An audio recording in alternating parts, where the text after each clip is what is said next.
There's a man in his late 30s who cannot walk past a car with its hood up without stopping. He does not know why. He just slows down, looks over, and feels something settle in his chest that does not settle anywhere else. That is not nostalgia. That is a nervous system remembering where it learned to feel safe.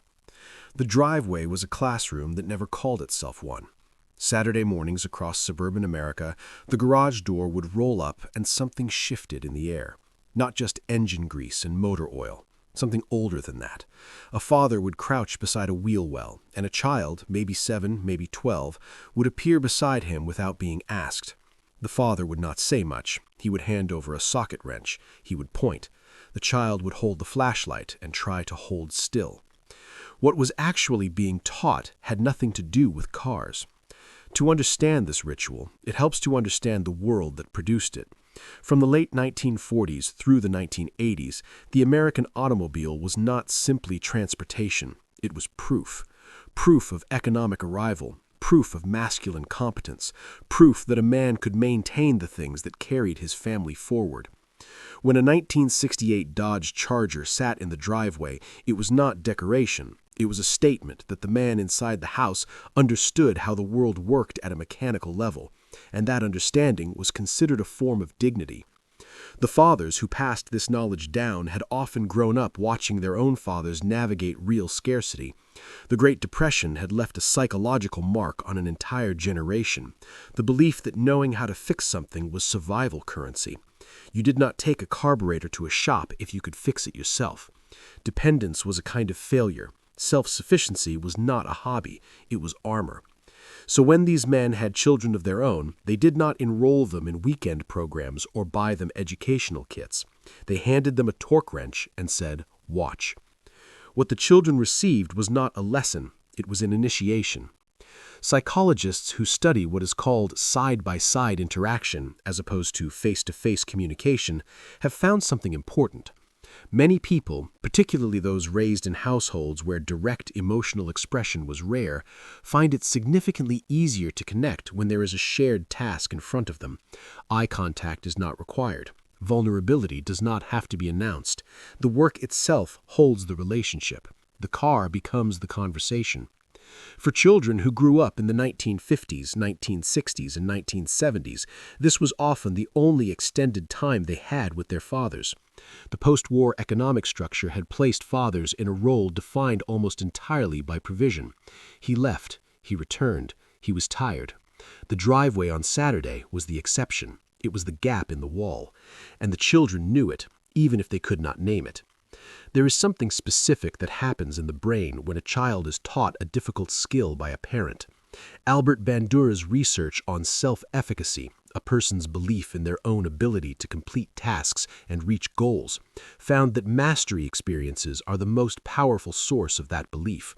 Not praise, not encouragement, actual competence, earned through effort and guided by someone trusted. When a 10-year-old successfully bleeds a brake line for the first time, something shifts in how they understand themselves. They are not just a child anymore.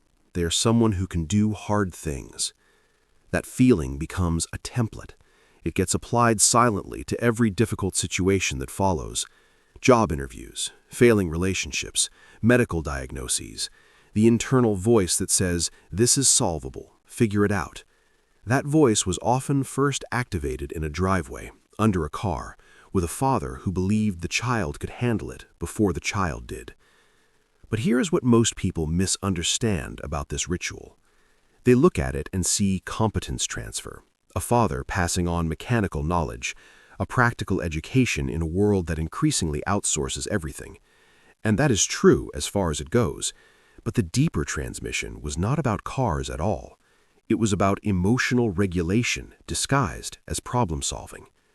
When a father and child worked on an engine together, they were also working through something unspoken. The silence between them was not empty, it was structured. The task gave both of them permission to be present without having to perform presence. No one had to explain how they were feeling. No one had to ask questions that might not have safe answers. The work created a container for the relationship that required nothing from either of them except attention. For many children of Stoic fathers, men shaped by the emotional suppression that mid-century American masculinity demanded, that container was everything. The 1970s added another layer. The oil crisis of 1973 had unsettled something deep in the American psyche. Gas lines stretched around blocks. The relationship between ordinary families and the machines they depended on became suddenly, uncomfortably visible. A car that stopped running was no longer just an inconvenience. It was a reminder of how fragile the whole system was. Fathers who could fix their own vehicles were not just saving money, they were refusing to feel helpless. Teaching a child to do the same was an act of psychological resistance dressed up as weekend maintenance. The media of that era reinforced none of this quietly. Shows like Route 66, films like Two-Lane Blacktop, and the entire genre of muscle car culture embedded in American AM radio culture constructed a mythology around men and machines that was impossible to separate from identity. Knowing engines meant knowing yourself. Being lost without a car was being lost, full stop. Children absorbed this through the culture like water through soil. And then something began to shift.